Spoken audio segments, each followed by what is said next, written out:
Good. Florida, Virginia. Where am I, right? Yeah, we know where I am. It's Virginia. It's good morning. Ice Age TV, Florida road trip. Dodge Challenger, Gold Rush, Scat Pack, wide body 392 TA. Jesus Christ. Can you even imagine? I mean, think about it. That's the name of this car. It's a Gold Rush. It's a 392. It's a wide body. It's a Scat Pack. Yeah. Too much information, right? But hey, I'm going to Florida. This is the first time I've done a long road trip in a Challenger. For all the Challengers I've ever owned, I've never gone this far in one. So come along with me and I'll share my stories as I ride down the road in my Scat Pack 6-speed manual. Let's see what type of MPG we get. Already babbling because eating a coffee, right? Coffee breakfast time. So right now it is, can you even see that? 5:46. It's like hot cold out here, 25. So where will I be at 5:46 p.m. and what will the temperature be, right?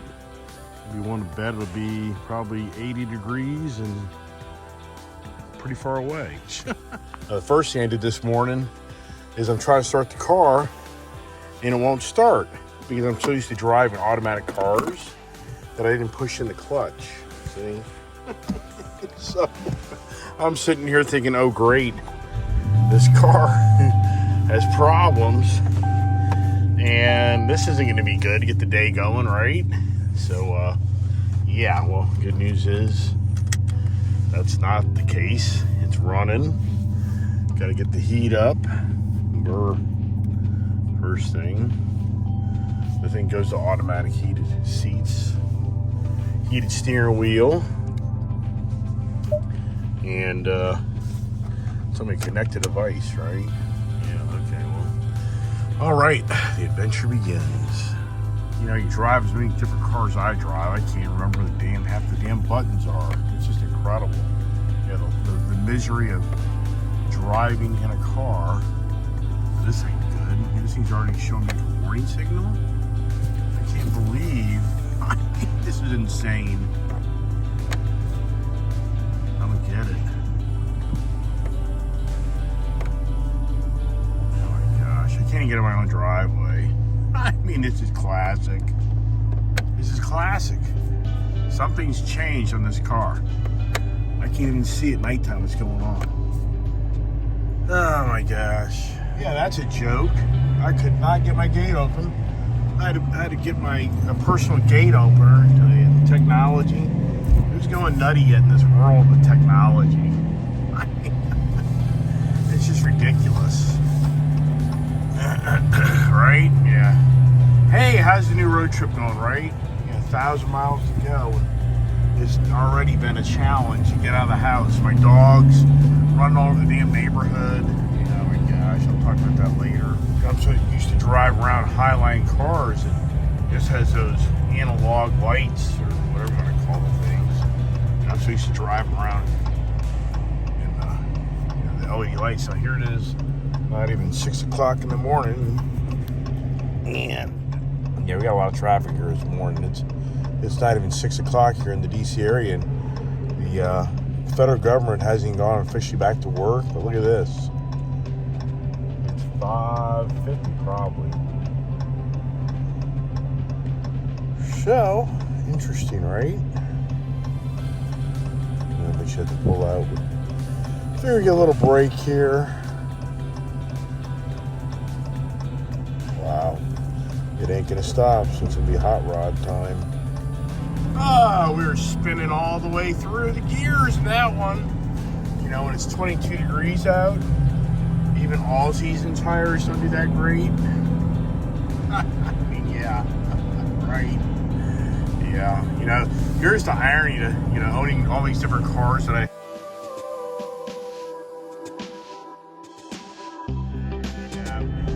if you're not a car person, tire person, yeah, you're clueless on this one.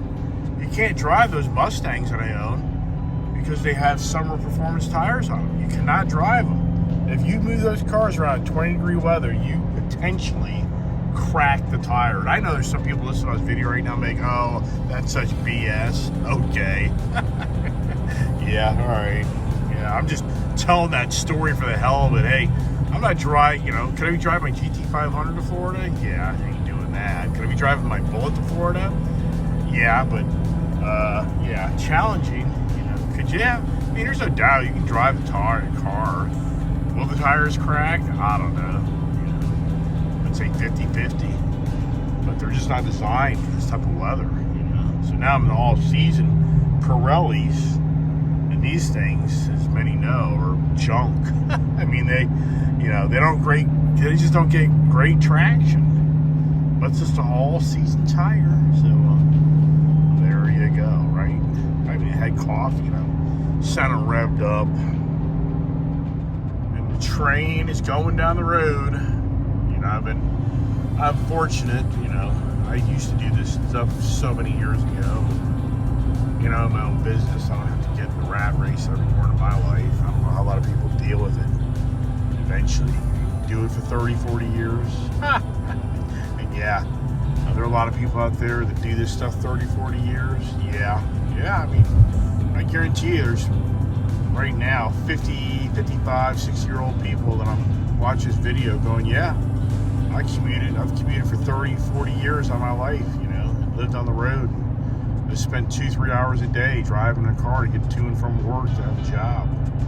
And it's like, wow. And in this DC area, it's huge.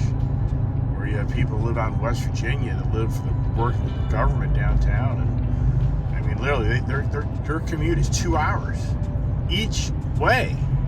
You're talking 4 hours a day driving in a car. And these are all the government employees that have been, remote working now for, you're talking now 18 months, 20 months. I mean, I guess we're talking now coming up to 20, at least 18, 19 months. How the heck is that individual? Do you go back to the routine again? Oh my gosh. Yikes. Which that's a good conversation about why doesn't the federal government take the lead in reducing the carbon footprint? Where's that conversation? I know the government wants to force manufacturing and businesses to, be a cleaner, environment for the world. Well, why doesn't the government tell people just to stay home and quit commuting back and forth to work? Isn't that a huge, green advancement of the carbon footprint for all the people that go back and forth to DC every day to work in the federal government and other federal agencies around the country? Hey, there's an idea, right? I kind of get a lot. There's a lot more to it than that, but there you go. That would be a huge statement by the federal government instead of forcing all these businesses to adapt their business to the so-called, world's coming to an end agenda, right? You even know that agenda? Yeah, you do. We're part of it. Well, I've been trying to put my Panera order in, but, that business, I don't probably get going till 6:30. So maybe it's a Chick-fil-A morning, but now here's the dilemma. I just tinted these windows, and do I roll the window down with the yeah, I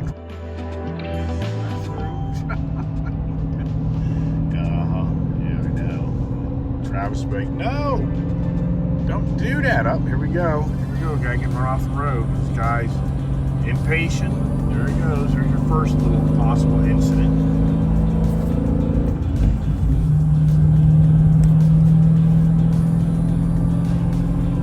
Starting, right? Everybody's gonna rush to get somewhere, right? You mean nobody like that? Oh, yeah. So, here I get up at 5 a.m. this morning to get the heck out of the house by 5:30 and, let the dogs out. My little terrier dogs, those Wheaton Terriers, they're just naughty dogs, man. Oh my gosh. I mean, I've been so close so many times. I have a hard time. You're telling me that Chick-fil-A's not open yet? You gotta be kidding me. Really?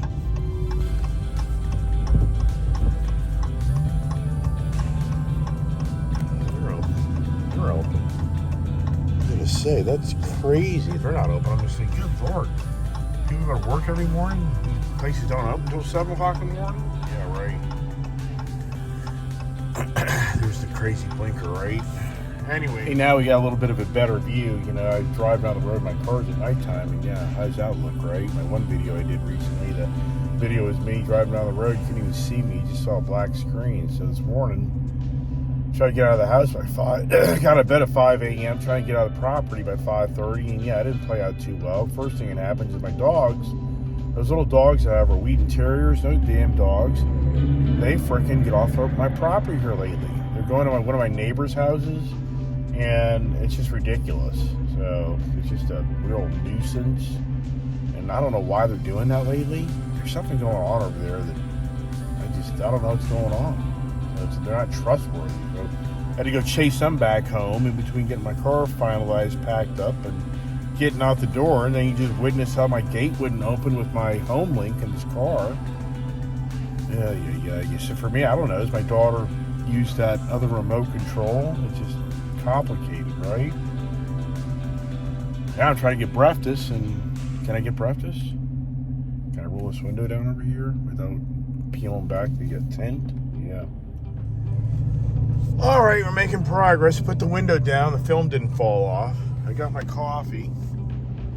Right in the water. You can't even see it. All right. You see, it's nighttime, so probably like, Jesus Christ, dude, what are you doing, right? Yeah, I get it. You know, one thing about these Challengers is there's nowhere to put your phone.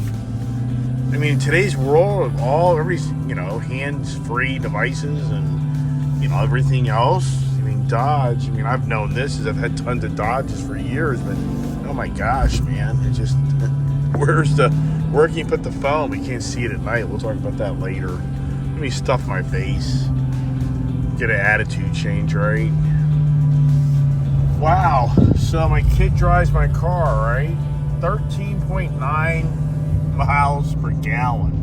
And all the years I've owned all my Hellcats, I've never seen that low of miles per gallon, right? What's my kid doing, right? Well, first of all, it's a stick shift. Secondly, she drives in stop and go traffic. Third, she likes to rev the car up.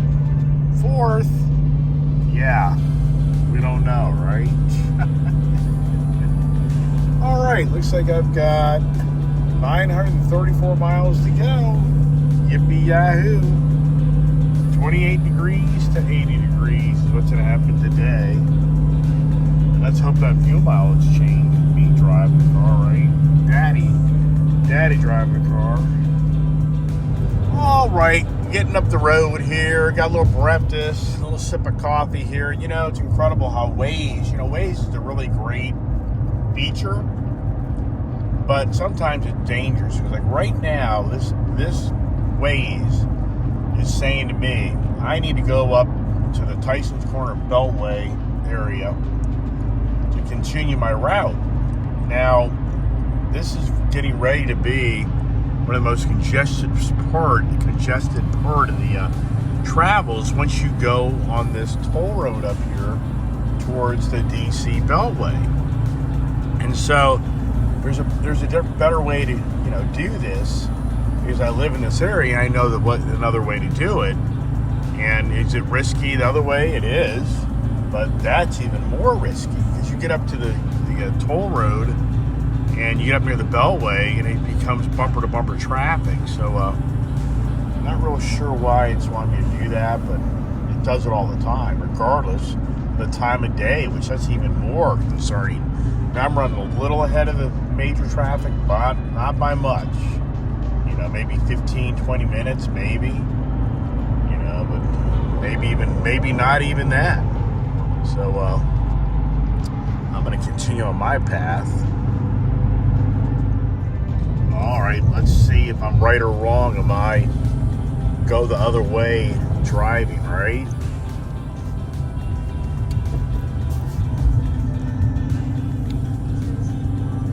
Ooh, this is nice, yeah. So it all begins, the craziness.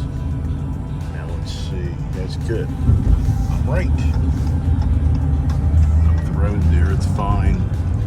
All right, so this is the Route 66 eastbound traffic heading to DC basically, and it's incredible how many years they've been working on this road. I mean, I've been here since 1980. So you're talking 41 years now, going up to 42 years of this Route 66 corridor. And this is interesting. This is like a whole, I've never seen this. There's a right lane here that's come into play that I don't even know where these guys are coming from. Just incredible. One thing for sure, if you're in the road building business and you're a pretty established big company, I don't think you'll ever be out of business. I mean, anybody else in this country would be like, yeah, it's just never ending. Building roads and repairing roads and bridges, and the list goes on and on and on. But traffic's moving, but when does that all change, right? All right, about an hour away from home, where I just left. And, you know, it just brings back memories because I used to drive my daughter down here to my mother-in-law and father-in-law's house, Fairfax Station, Virginia. And I mean, I used to run 3 businesses back in 2004, 5, 6, 7, 8, before that economic crash happened. And so I used to get up early in the morning to get my daughter down here so I could get back to work. And there were many mornings I'd be driving back to the office, and this is when I owned a lawn and garden equipment business. Back in 2007, I started a lawn and garden equipment business right before the big crash. And, but I had 2 other companies as well, and so it was just 7 days a week nonstop. And my daughter was down about an hour from where from where we live, and I used to drop her off on Monday morning and pick her up on Wednesday afternoon, drop her back off Thursday morning, pick her back up Friday afternoon. You know, sometimes she wouldn't come home on those Wednesdays. An hour or 2 to get there, and that's a whole nother story. That she'd just sit there in the stairs and like, no, I'm not leaving. So I'd be like, okay, fine, I'm leaving. So, because, you know, just save me from driving back the next morning. Anyways, this brings back memories. This is where I am early in the morning. I've been down here this early in the morning ages. All right, we're making pretty good time now. 95 southbound is okay. 95 northbound over there looks okay until you get about another mile up the road. And then it starts hitting bumper to bumper to get to that DC work area. Kind of hard to believe. A week from today, I'll be doing the same thing, just a different vehicle, with my daughter and my dogs in the car, because I'm literally driving down to Florida. You know, some may be like, what's going on here? It's about, what's the big deal about the Florida trip and the gold rush, right? Yeah, I don't know. What is a big deal besides, for me, it's the first time I've driven my Challenger, and I've had like 4 or 5 of these things. I mean, just think about this. 2014 model, 2015 model, 2016 model, 2019 model, 2021. So yeah, this is number 5. Number 5 Challenger, and I've never driven them to, like, you know, sure, have I driven them out of state? Yeah, but have I ever gone on a long road trip with one of them? No, I have not. In all sincereness, you know, I never have trusted taking my Hellcats far away from my homes because they get stolen. I mean,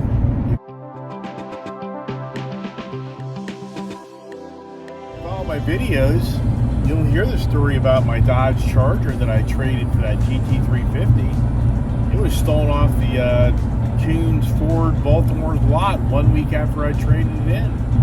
I mean, sadly, these vehicles are so easy to pick. This really is bad. So even this vehicle here, I mean, this is even borderline, you know, risky, if you kind of know what I mean. You know, who knows? But anyways, so, yeah, so back to the point here is I'm driving my Gold Rush down for the Christmas holiday, and give my daughter a chance to ride around down there in Florida and have some fun with the car. I mean, what I'm doing is I'm driving down about a week early for my planned vacation down there, and then I'm going to fly back. This is a Thursday, so I'm going to stay through next Wednesday, fly back, and then I'm going to turn around next Thursday and drive back down again, like in an expedition or something else. And then this car, the Challenger Gold Rush, is already down there, and we're going to be down there for a few weeks. And I figured my daughter could have some fun time, and something that if you're a parent, you remember your younger years. You kind of relate to those special years in your life that you'll never forget. So, for me, my parents are older, so it's just kind of a thing I'm trying to offer to have my daughter have some fun. And my dad, he'll be part of it too. You kind of know what I mean by that. So, that's what the Gold Rush Florida trip's all about. I'm driving my Challenger down so my daughter can have some fun for the holidays, hanging out in Florida, and that's what it's kind of all about. I just figured I'd share my adventures and driving down. That's all. Tell you some stories, which there are some stories to be told, which I'll tell you. All right, hitting Richmond traffic here, and it's what, 8 o'clock? Yeah. So I guess I'm hitting the 8 o'clock Richmond work schedule. Is that probably what it is? We're making pretty good time here. Car's doing pretty good. Let's see if my mileage on fuel is climbing. 16.7. How about that, huh? Let's see if we can get 20 out of her. Those automatics. My automatic freaking Hellcats would get like 22 just around my area. I've heard stories that Hellcats getting 24, 25 miles a gallon. So, it's incredible how manual transmissions these days are actually worse than automatics. And it's just how far technology has come, And so anyways, let's see if we can get this thing up to 20, 21 miles per gallon. Yep, in the sun now. This is Richmond, Virginia, capital of Virginia. All the bureaucracy happens, good and bad, right? Yikes. Good thing I have my glasses on, right? Yeah, that's a whole other story I haven't really shared about me going to Florida. My left eye, I had a torn retina 2 years ago. Actually 2.5 years ago. Summer of 2019.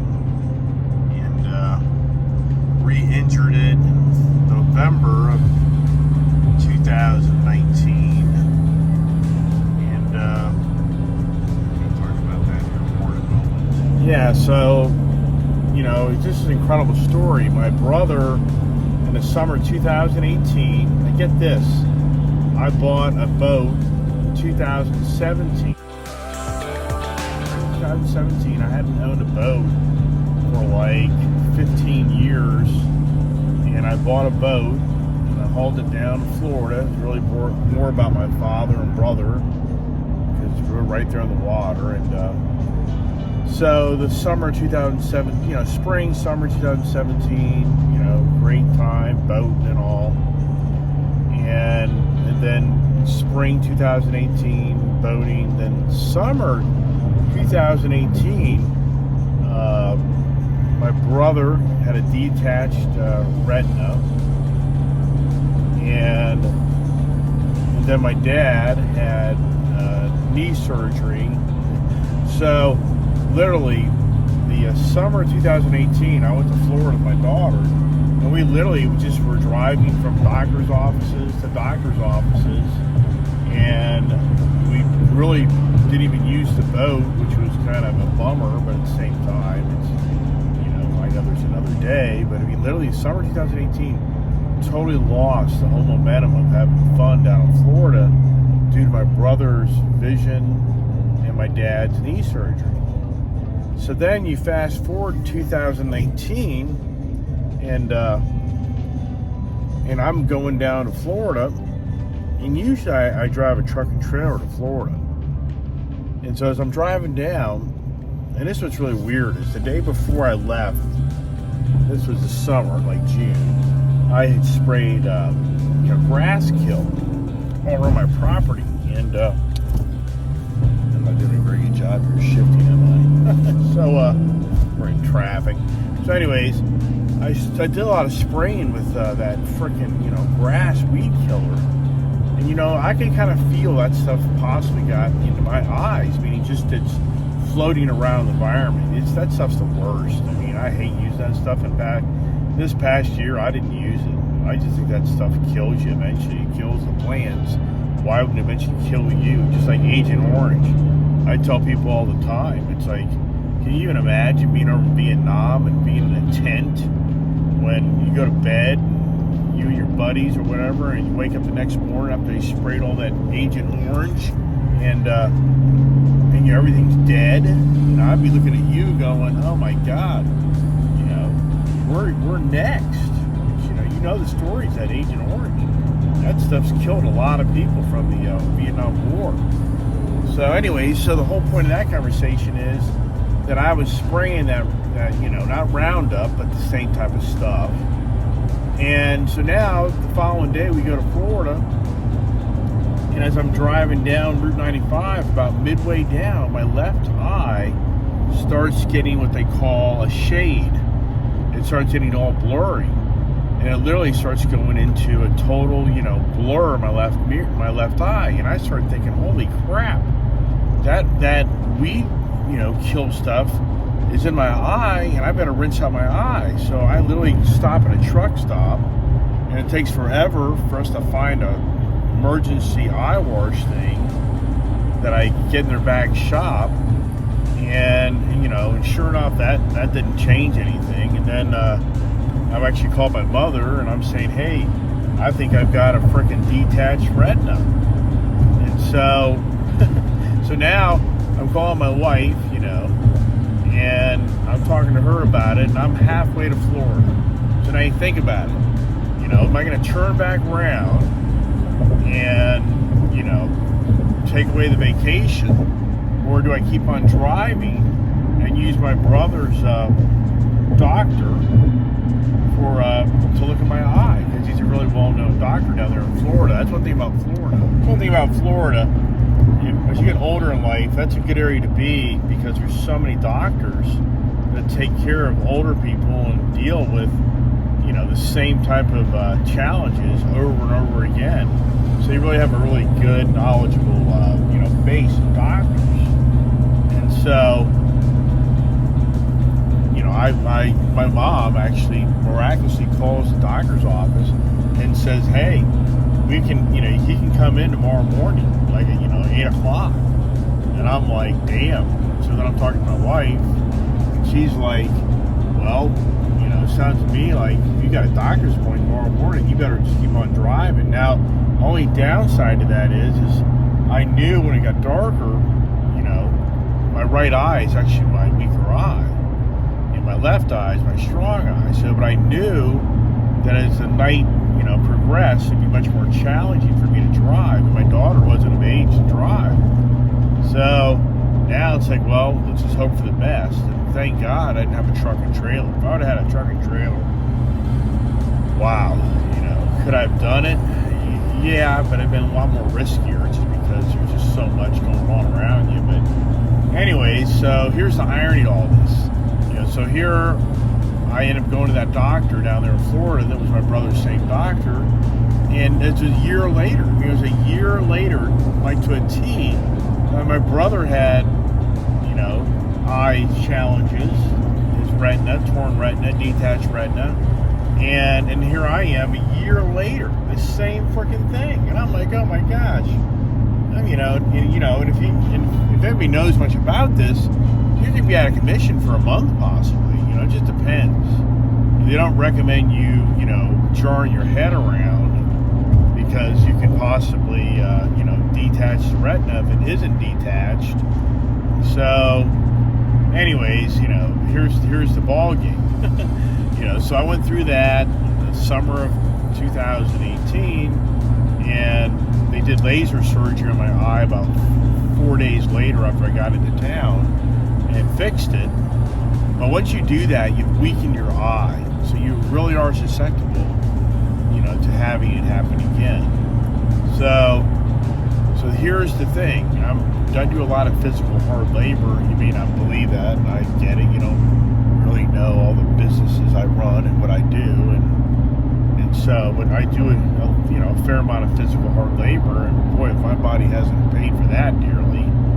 So, sure enough, November 2019, I re-injured my left eye. Oh my gosh. And this is when I was going four-wheeling to Tennessee with my daughter. And I was just so pissed off about injuring it that I went and saw the doctor up where I live. And he's like, you just don't want to bobble your head around. I mean, it's definitely been, torn, but it's not detached, but it's very on that fine line. And so I was like, screw it. So I went forward. I went down to Tennessee. I drove down to Tennessee, truck and trailer, with my left eye, kind of being a little, not really clouded over, but it being kind of, blurred. You get those, can't even think of the word right now, blah, my brains. Okay, so anyways, here we go. So then we go to pandemic, the pandemic year. So I lost my follow-up visit for my eye, and it just kind of healed on its own. And then I rescheduled this past summer when I got back down there to have another visit with the doctor that I used back in 2018 in Florida. And I got there, and the pandemic totally goofed all the freaking schedules up, where every brother put off everything. So the doctors are just overwhelmed with visits after the pandemic got under control. So now I go to see the doctor, and it's just obvious it's going to be a few hours to be sitting in this guy's office. And my eye was fine, really. So I just said, you know what? I'm going to raise my hand and give somebody else a chance to be looked at today that maybe needs it more than me, and I'm leaving. So, okay, so now fast forward, that was past summer, now it's December, and I'm kind of noticing again my left eye is getting what they call floaters. That's what it is, floaters in my eye. So now on the page, I should probably have my eye looked at, because I never did do a follow-up back in this past summer. So I just happened to luck out. I called the doctor's office, and they literally scheduled me to be able to get in, Friday morning, tomorrow morning, at like 8 o'clock. So tomorrow morning, I got to get up early and drive down to the doctor's office.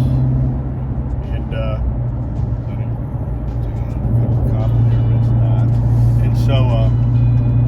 anyways, it's just kind of ironic that I'm going down to Florida a little early, and now at this point, it's kind of like, hey, I better get my eye looked at.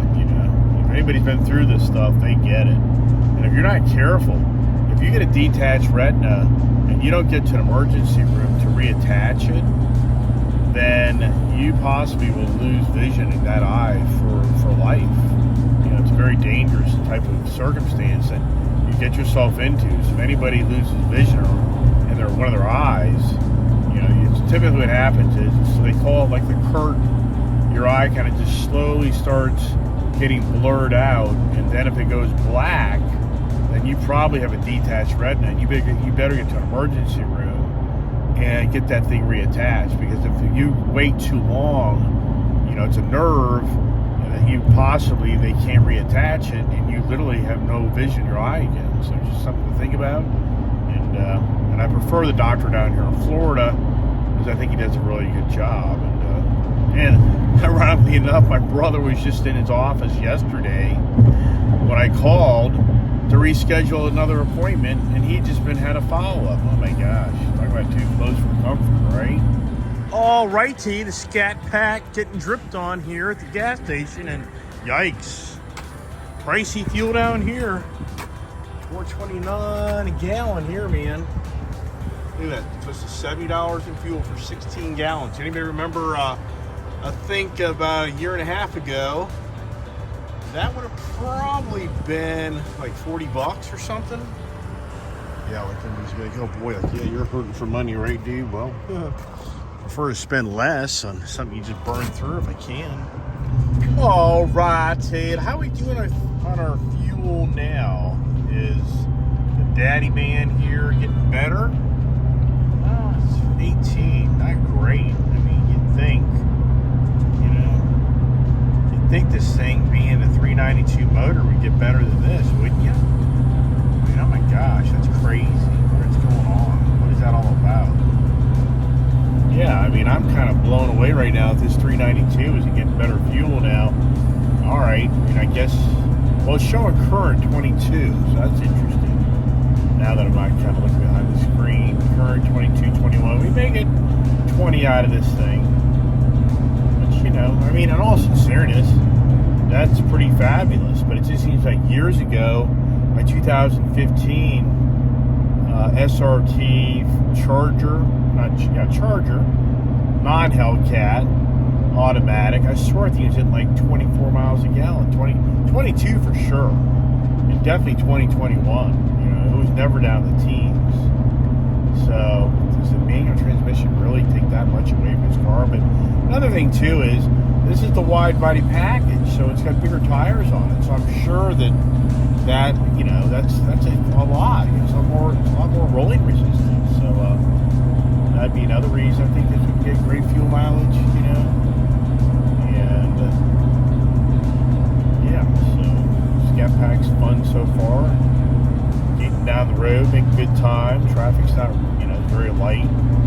It's not the crazy rush. I mean, next week I'll be amazed if I'm not filming. I'll be like, yeah, last week was a cakewalk. This week is a freaking, challenge. Where this place, 95, turns into a parking lot for the holidays. It'll be interesting. But, ever since the pandemic, things have changed.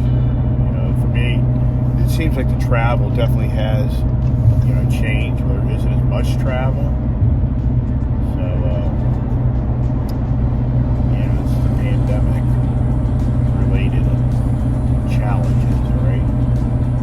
I'm such the car nut, which you guys haven't figured that out yet. Guys, gals, there's plenty of gals out there that are car fanatics too. It's the male-dominated car thing, and I get that. But look, I've got a daughter that just absolutely loves, the motors.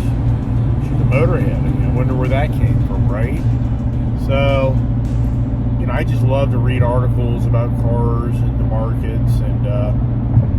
And what's really interesting is yesterday, General Motors announced that they're pretty much close to back to normal on their production, which I'm thinking, wow. Well, so did you just hear what I just said? General Motors is claiming that they are close to back to normal of being able to produce cars with chips in them. All right, so for some people just watch this video and really, aren't following the markets like I do, they'd be like, okay, whoop-de-doo-dah. Well, no.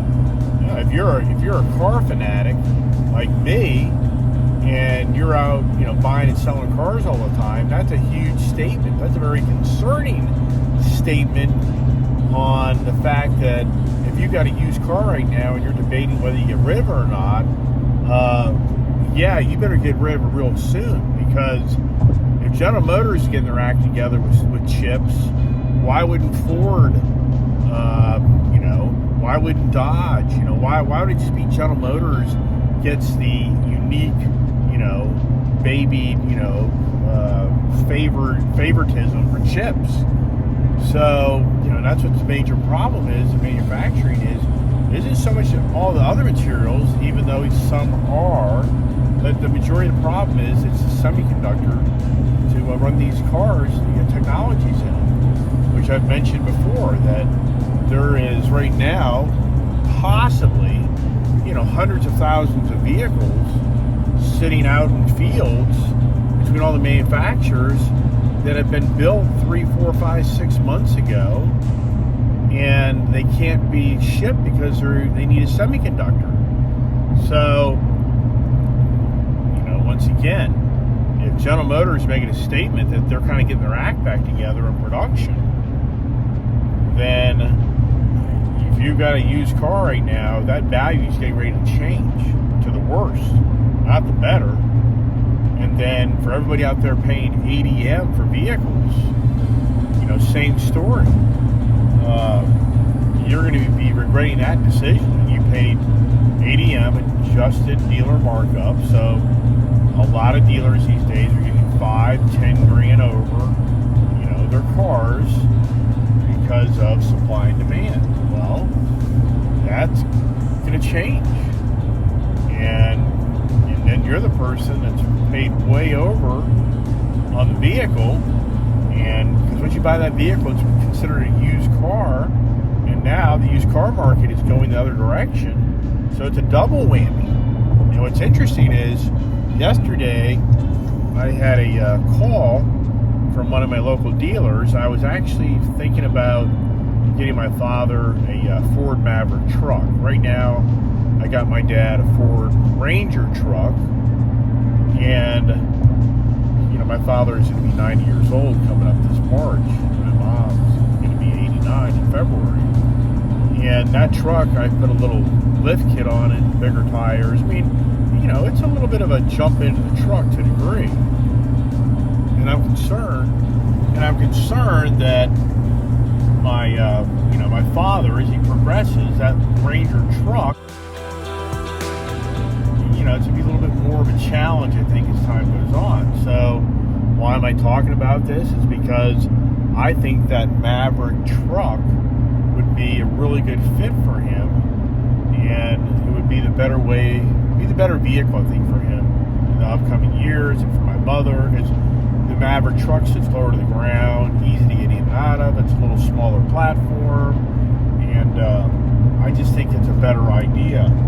So one of the local dealers that I've dealt with had a brand new one, the Maverick XLT, which, in all sincereness, I'd really rather get the Lariat package, leather interior for my dad, something a little more, snazzy. But they had an XLT, and I thought, for the heck of it, I'll just see what they're doing with the truck. So I reached out to my sales guy, and I said, hey, what's the number on this truck? So, it took a little while. He eventually got back, and he showed how they're putting $5K ADM. So it's a $29,900 truck, which, for these little Maverick trucks, it's a price truck. And you can get them stripped out to barely nothing for like $22,400, and then you can get them up to close to 40 grand, just depending on how you option, 35, 36 grand, really, on how you option them out. So I thought, okay, so let's see what these guys are doing. So, so he gets back to me, and, by the time he adds in the 5,000 ADM, which that basically puts the truck at 35 grand, and then you factor in their processing fee, your taxes, and registration, and this and that, the truck's up to, close to $38,000. And I'm thinking, wow, this is a truck that, no doubt in my mind, down the road is going to be maybe $20,000, $22,000 value on it once the market kind of gets, filled up. We'll even say it's worth 25. I mean, I don't think so, because if somebody can buy a brand new one for 29, and they get a little rebate going on, which Ford does it all the time. So anyways, so 38 grand, I'm thinking, nah. So anyways, what's interesting is I really didn't respond, and a day later, yesterday, he called me or texted me, and he was asking, hey, what do you want to do? And I said, well, I just think I'm going to pass on that. So he responded back and said, hey, we take the 5K ADM off the vehicle, would you be interested? And I said, well, unfortunately, this time I'm now getting ready to leave for Florida, and I just don't really have time now at this stage to deal with, making a car purchase, but hey, thanks anyways. But why am I talking about this? Well, there you go. So, okay, the dealership's seeing that people aren't buying the 5K ADM. So, they're starting to realize that, hey, the market is changing. I can't emphasize enough to everybody watching my videos. We are in changing times. And since I travel all around, I get to see a lot of people, a lot of different businesses. I'm just telling you, times are changing. And don't get caught up in paying a high price for everything, because you're going to pay dearly. And it's a no-brainer, supply and demand. If consumers would quit running down the dealership and paying this ADM, the dealers wouldn't get away with it anymore. I mean, it just blows me away on how, you have to stop and think about any sales guy or general manager watching my videos. Be like, well, here's this guy mouthing off about this. Okay, let's reverse the shoes. Let's put you in my position or anybody else's position. You as an individual, would you feel good right now going to a dealership and paying ADM prices for a vehicle? As well as I do. That person's gonna be like, I wouldn't do it. Right. Okay, so what's the criticism? You're no different than the rest of us. Now, some people just have stupid money and they don't care. Well, that's fine. Let the stupid money people continue to do their stupid things, but typically those people eventually don't have any money. That's how it plays out. Now, I keep on talking about the car market, which that's what I'm, fixated on. Why am I fixated on that? That's just the passion of what I have. I just love, cars, trucks, motorcycles. So I'm just always, checking out the latest, greatest, and that can get dangerous because then I end up wanting to buy the latest, greatest, and so sometimes it's better not following all the information if you get what I'm saying on that. So, but at the same time, I'm just kind of going to Florida here and sharing my stories. This is more about family, and that's what it's all about. So I'm trying to spend time with my family. I'm the youngest in the family, so people that are watching my videos and have family, they get it. If you can spend time with your family, especially as you progress in life, that's a really good idea. And is it hard sometimes to break away? It is. But I can tell you many stories of people will tell you that, man, they'll say, wow, I wish I would have spent more time with so-and-so or so-and-so. And they're like, wow, I got so fixated on just working all the time. And, they're gone. There's no amount of money you can earn to bring those people back. So I'm on the page in life. I'm going to spend as much time as I possibly can and work, as far as I can make it work in my life and running a company and having a family and property and managing things. But if I can get away and spend time with my family, then that's what I'm going to do. But, I told my wife, she gets all kind of aggravated, but I said, it's expensive keeping everybody happy. I mean, think about it. If you're a married man, even be a woman, whatever, head of a household, between going to work and paying the bills and making an income and then having to set aside time to spend time with family, it's not cheap. For me as an individual, I've got dogs that I have to pay. A gentleman, a good friend of mine, I'm paying him to babysit my house and babysit my dogs. And then I've got a business where I've got to, help people out when I go out of town because there's more work involved when I'm gone. So that costs me money, and then also it's loss of work productivity. Years ago, I literally had to kind of come to a closure in my life. It's okay. Do I continue to chase the buck and just continue to make more and more and more money?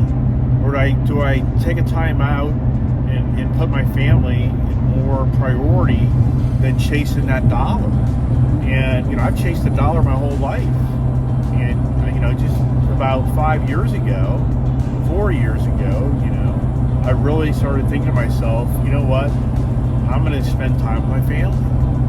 And that's got a bigger value than chasing the buck at this point in my life. And I'm just a person that I preach and talk about my prayer video, the miracle prayer. And I talk about Think and Grow Rich video. And I just have a firm belief in who I am and that, things will work out, that take care of family.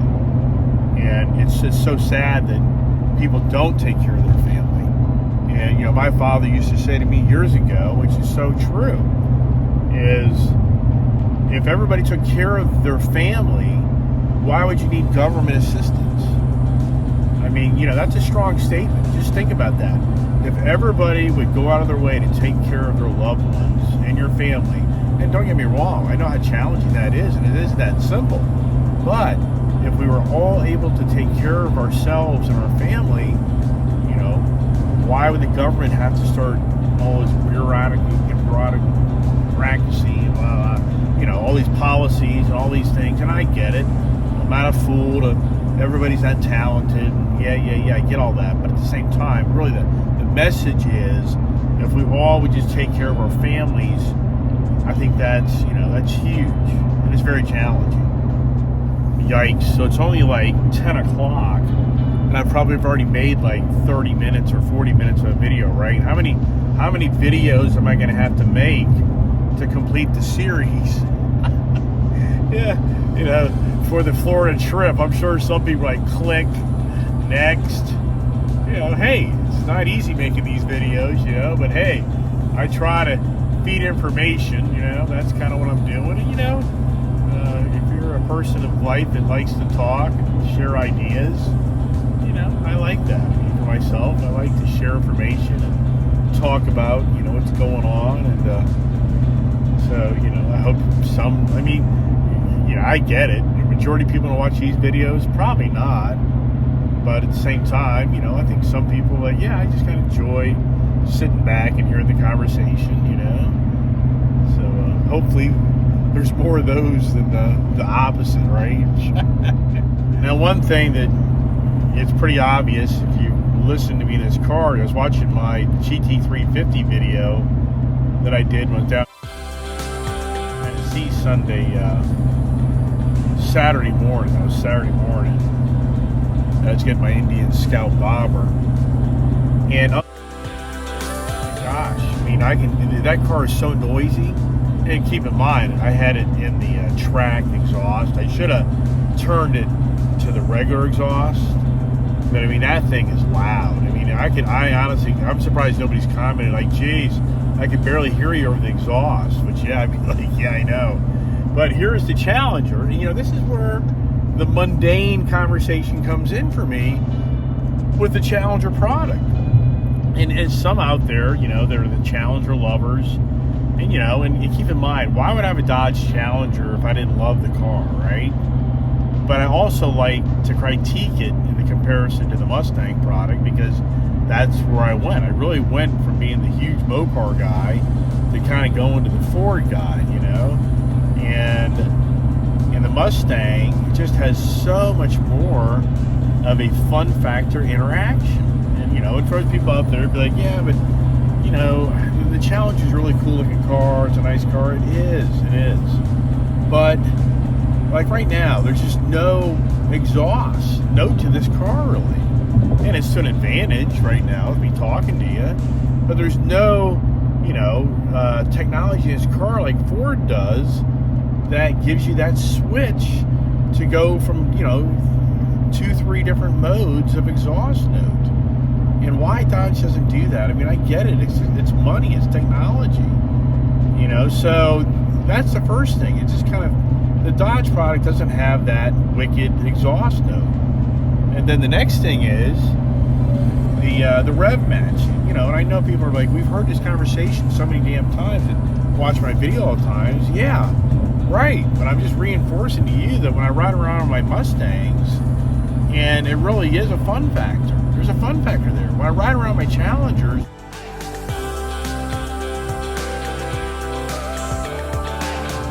you know, there's a nice car. I mean, it's a nice car. Is there that same, like, fun factor to it? There's not. There's not that fun factor. And that's why a lot of guys like, you sold your Hellcat Red Eye? Yeah. You sold your Charger Hellcat? Yeah. Why? Well, I kind of get my so-called fun out of them. But they're just, to me, you know, they're just it just doesn't have that same fun factor as a Mustang gives you. And it has to be the right Mustang, like anything else, you know, the right package.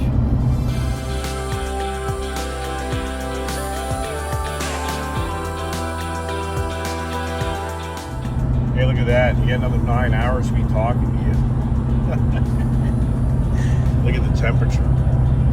So watch how that temperature continues to grow. Right? Now, another thing that I really want to talk about is the Bronco. You know, and I've been kind of holding my breath talking about that Ford Bronco. But I don't think I can hold my breath anymore. And you'd be like, hold your breath? Well, I ordered 2 Broncos. I ordered a 2-door, what I thought was an orange sunset, more orange looking than that Tonka toy yellow 2-door for my daughter from one dealership, and then I ordered a 4-door Cactus Gray from another dealership, and both of them the Wild Track packages. And that was July of 2020. And Ford has just terrible timing on releasing that product, because it was during the pandemic. So the challenges for Ford to bring that product to the marketplace has been huge. And even to the point, Ford sending me all this little stuff. They sent me a little, like, hammock. They sent me this big, like, Bronco flag. I mean, they're just doing all this stuff to appease me as a buyer, because they know that it's taking forever to get this vehicle, you know, to the customers that ordered them now, you know, going on, you know, 15 months. And believe it or not, both of my Broncos are scheduled to be built this week. Or no, one's supposed to be built on, well, originally it was, but now it's been moved up to the 13th. Isn't that scary? The 13th, yikes. Friday the 13th or something? Probably is. I don't know, but then another one on the 20th. So the 2-door is supposed to be built like on the 13th.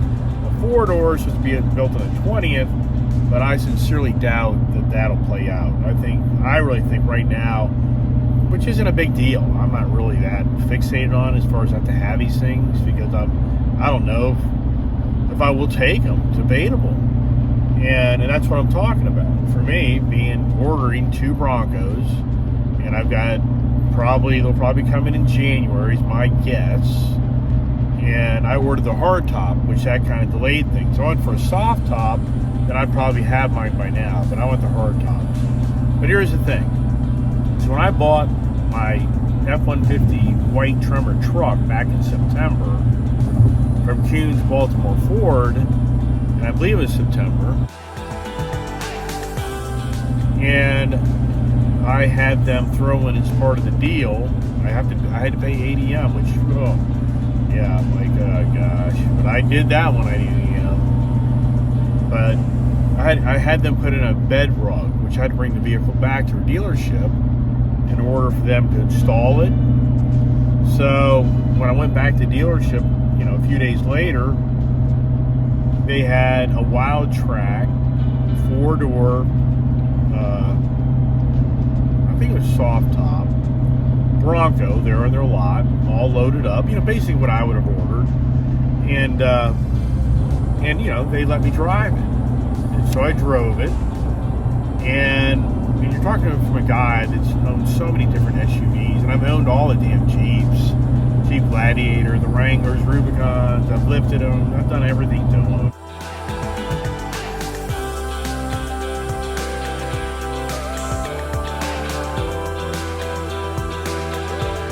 So I've had a ton of those, and I've had a bunch of 4Runners.